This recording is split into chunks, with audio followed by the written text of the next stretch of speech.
but our next guest has inside perspective on how AI is shaping the future of consumer companies from her seat on the boards of some of the most well-known brands in the world. Joining us live in studio, I'm pleased to say, is Carolyn Everson. She is board member at Disney, Coca-Cola, Under Armour, also a senior advisor over at Permira, and the former president of Maple Bear, also known as Instacart. Carolyn, it's great to see you. That's a flex. I haven't seen Maple Bear on air. That is Instacart, but thank you for having me. I'm glad to be here. Well, thank you for joining us. Obviously, we talk about AI maybe 90% of the time, and we talk about it in the context of tech companies often, of course, but give us the view, you know, from the C-suite when it comes to some of those retail brands, those consumer-facing brands that you sit on the board of, what the conversation around AI sounds like in the boardroom.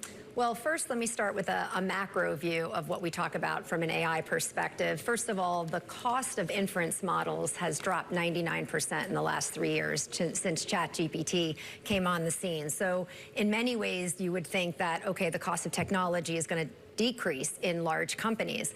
But there's something called the Jackson's paradox, which is essentially in technology, the cheaper technology goes down, the more use cases come up. And so what we're seeing now in all of the companies that I interact with, it used to go from we're going to interact with a basic and ask inference questions to now all workflows are being automated. Agentic AI is being implemented at all of these companies to really optimize the outcome from a technology perspective and to save the company money.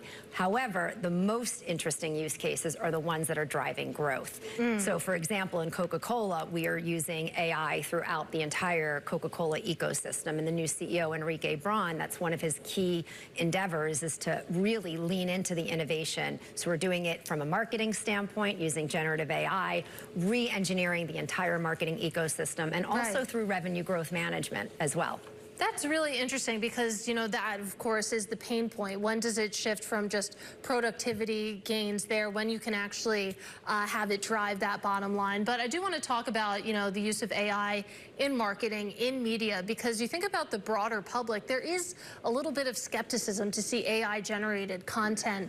And, you know, I wonder how you sort of navigate that issue. When you think about the content perspective, there's the inputs to the content, the production of it, and AI can optimize that dramatically and really reduce costs and, you know, unnecessary steps. And then there's the content itself, and how does a consumer distinguish between real content and AI-generated content?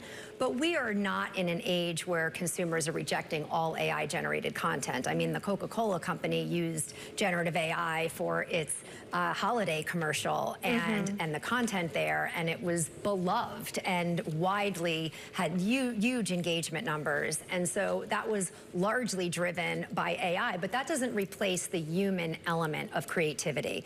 I think the power in content and media is the combination when you have incredible storytelling and creative talent combined with the use of technology. And I like to say, if you had a car, the car analogy, creativity and technology should be literally interchangeable when you're driving the car. They have to work together, and that's where the magic happens. So do you think this will sort of help with that creativity process? And not even just at a sort of a content company like Disney, for lack of a better phrase, but I mean, you ran big advertising businesses at Meta, Microsoft, a couple others there. I mean, does that aid in the creativity process, or is it just kind of this bolt-on to the side? No, it completely aids. So an example, you can have a piece of content translated into multiple languages instantaneously. You can have different lead characters in an advertisement based on culturally relevant characters that you want to put in based on local markets. So you can take a global campaign and localize it in 190 countries, literally with fraction of the cost and in a fraction of the time utilizing AI. So it enhances creativity for sure. Storyboarding, which is a way a lot of content gets created. Used to be just completely handwritten or used, you know, computer graphics.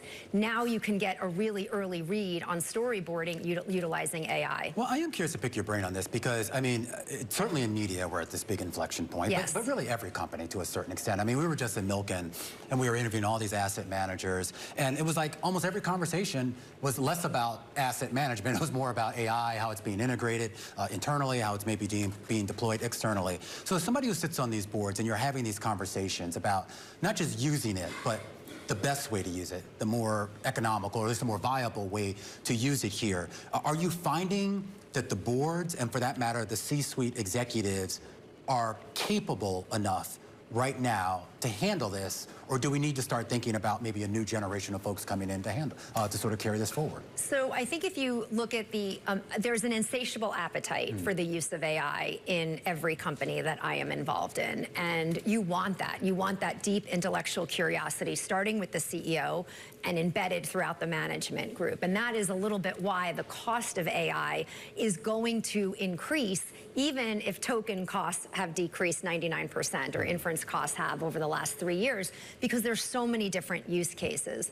Now, when you start to see the token use increase, it starts to become a CFO, a P&L conversation, a board level conversation, versus a line item on IT, where, you know, software and services companies used to be listed in a bulk number of IT spend. Now AI is starting to become significant enough for a lot of companies that it is a boardroom conversation.